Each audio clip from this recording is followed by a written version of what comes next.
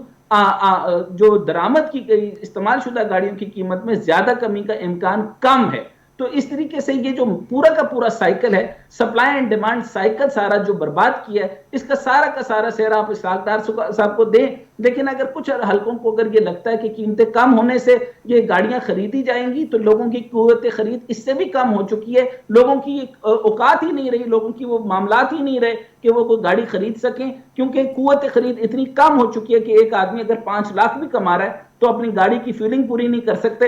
آپ کو میں ایک مزید, آپ کا پروگرام آج گاڑیوں پر ہی ہے چنانچہ میں اس کے اوپر ہی زیادہ ایگزامپل دے رہا ہوں, لیکن آپ کو یہ پتہ تو ہونا چاہیے کہ 80 کروڑ روپے روزانہ یومیہ کے حساب سے پی آئی اے نقصان کر رہا ہے, 80 کروڑ یومیہ کے حساب سے, اور 77 کے قریب اس وقت آپ کی فلائٹس کینسل ہو گئی انٹرنیشنل لیول پہ, 35 ڈومیسٹک کے قریب اور 35 ہی کے قریب جو ہے آپ کی لوکل جو ہے. اور ایک یعنی اگر پرائیویٹائز کرنے, فوری طور پر یہ پرائیویٹائز کرنا چاہتے ہیں, اور نواز شریف صاحب کے آنے کا بنیادی مقصد ہی یہ ہے کہ جتنی اسٹیٹ اونڈ انٹرپرائزز تھی ان کو ٹکا ٹوکری کر کے ان کو بیچ دیا جائے, اور ہوگا کیا کہ کس طریقے سے بکیں گی. تو آپ یہ اندازہ کریں جس دن یہ پرائیویٹائز ہوں گی تو آپ مجھے اگر آپ بتانا چاہیں تو اسلام آباد اور لاہور کی فلائٹ اگر جو ہوتی ہے وہ کتنے کی ہوگی, 13,000 آ جاتے ہوں گے جو بہت برے حالات کے باوجود بھی ہو, تو یہی ٹکٹ جو ہے وہ 80,000 کی بکا کرے گی. گلگت بلتستان میں لوگ نارملی جو ہے وہ بائی ایئر ٹریول کرتے ہیں تاکہ وہ اتنا لمبا ٹریول, کیونکہ کنسسٹنٹ ٹریول کرنا ہوتا ہے, وہ کم نہیں کرنے کے لیے وہ بائی ایئر کرتے ہیں, تو ان کی فلائٹ کی ٹکٹ 1.5 لاکھ تک چلی جائے گی. تو جب آپ پرائیویٹائزیشن کریں گے تو کسی انڈرسٹینڈنگ کے تحت نہیں کریں گے, ایک یونینیمس سٹینڈرڈ نہیں بنائیں گے, تو معاملات ایسے ہوں گے. تو ڈالر جو ہے وہ فی الحال سارا کریڈٹ پاکستان ملٹری کو دیں, اور انٹرم گورنمنٹ کو میں کسی بھی قسم کا کوئی بھی جو ہے وہ کریڈٹ دینے کو تیار نہیں ہوں, نہ انڈسٹری میں, نہ آپ کی لوکل باڈیز کے اندر, نہ لوکل معاملات کے اندر, نہ ان کے جو ہے وہ فیڈرل کے معاملات کے اندر, نہ اس کریک ڈاؤن کے اندر. کریک ڈاؤن جو سمگلنگ کے اوپر, گرے مارکیٹ کے اوپر, اور جتنا سمگل وہاں سے ہو رہا تھا, اس سارے کا کریڈٹ جو ہے وہ آپ پاکستان ملٹری یعنی جنرل عاصم منیر صاحب اور ان کی ٹیم کو دے سکتے ہیں. اور اس کے علاوہ جب آگے ڈیموکریسی ہے, ان کا کریڈٹ ہے, تو آپ نے دیکھ لیا کہ اربوں روپے کے ایڈ چلائے گئے, اربوں روپے کے جہازوں کے اوپر سے پھولوں کی پتیاں نشاور کی گئی, اور 80 ارب روپے کا الیکشن یعنی 40 ارب روپے کا الیکشن تو پچھلی دفعہ ہونا تھا, اس کی کاسٹ بڑھ گئی 60 ارب روپے کی. تو آپ تاحیات نواز شریف صاحب کو وزیر اعظم بنا دیں تاکہ ہمارے اس مسئلے کا حل ہو جائے, اور ہم ڈالر جو ہے. ڈاکٹر صاحب سوال یہ ہے کہ کیا اب سٹے کرے گا ڈالر کے, چند دن بعد دوبارہ سے اب اس کی اونچی اڑان دیکھیں گے, یا مزید اس میں کمی کے اب امکانات ہیں, انڈیکیٹرز کیا فروری میں, جی میں عرض کرنے لگا ہوں, فروری میں جیسے ہی الیکشن کا اعلان ہوگا اس وقت ڈالر دوبارہ سے ڈی سٹیبلائز ہو جائے گا. اس کی کیا وجہ سے؟ جمہوریت, یعنی ادھر سے دوبارہ سے بلیک مارکیٹ, گرے مارکیٹ, یہ سارے کے سارے جن لوگوں کا پیسہ بنا رہے ہیں یہ دوبارہ سے پیسہ بنا دیں گے, مافیا دوبارہ سے ایکٹیو ہو جائے گا, جن کے خلاف یہ اس ٹائم پر کریک ڈاؤن چل رہا ہے ان کے اوپر سے فوری کریک ڈاؤن ہٹا دیا جائے گا. انہیں نے تو آپ کو آپ کی سیاست میں انویسٹ کرنا ہے, انہیں لوگوں کو خوش نہیں کرنا, تو پھر پیسہ کہاں سے آئے گا؟ یعنی یہ فروری تک ہی ہے ڈالر ہمیں نیچے آتا ہوا دکھائی دے رہا ہے, اس کے بعد معاملات پھر بگڑ سکتے ہیں. جس دن الیکشن ہوا اس دن آپ نے میرے سے کرنا ہے, اور آپ نے پھر مجھے بلا کر کرنا ہے, اور آپ بلکہ مجھے آپ نے میڈیا کے سامنے, میڈیا کے اوپر بلا کے کوشچن کرتے ہوئے شرمندہ کرنا ہے کہ آپ نے غلط کہا تھا, اگر میری یہ بات درست نہ ہو. سر دعا کرتے ہیں کہ ڈالر سٹیبل ہی رہے. اچھا آپ کیا سمجھتے ہیں, جس طرح سے آپ آٹو موبائل کی بات کر رہے ہیں, پی آئی اے کا جو آپ نے ذکر کیا اس پر بھی میں آؤں گا, آپ کی طرف سوال کروں گا, لیکن ابھی ڈالر کے نیچے آنے سے کون کون سی انڈسٹریز ہیں جو فوری طور پر جن کو